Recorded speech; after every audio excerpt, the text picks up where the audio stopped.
Living in the 90s will be preempted today because of our breaking news out of Waco, Texas. At about 32 minutes after the hour, we bring you the latest financial news with our Terry Keenan. She is at the New York Stock Exchange. Terry? Thanks, Donna. Good morning. Stocks are pulling back a bit after last week's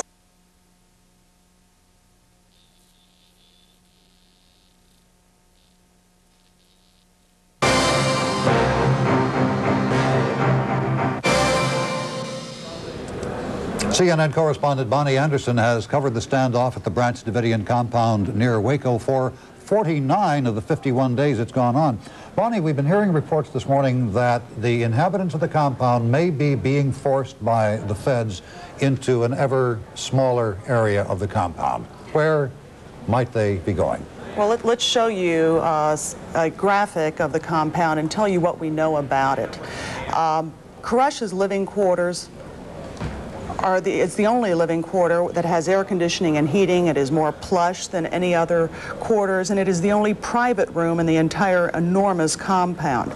Down the hall is a chapel where Koresh would hold Bible studies for hours on end, almost on a daily basis. There is also a lookout tower where there were always sentries posted at 3 or 4 of the windows. Even throughout this entire siege, we're also told that for years prior to this event, they always had people on guard duty. The front door, which just moments ago was smashed in by one of the armored vehicles. This is where David Koresh claims he was when the raid began. He claims that he indeed was telling federal agents to stop shooting, that they shot first. Of course, the FBI and the ATF claim that Koresh's people, knowing that the raid was ongoing or was going to start, had indeed opened fire first.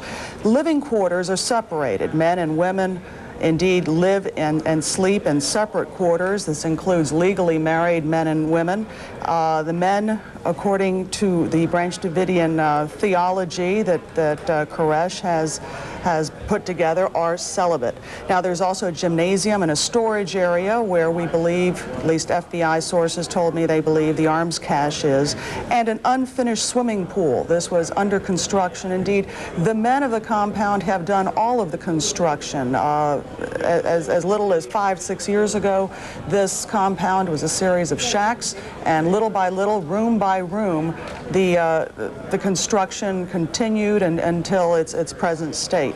Now, there is also a water tower that was brought up from a lake, close by a lake, in preparation, says David Koresh and some of his followers.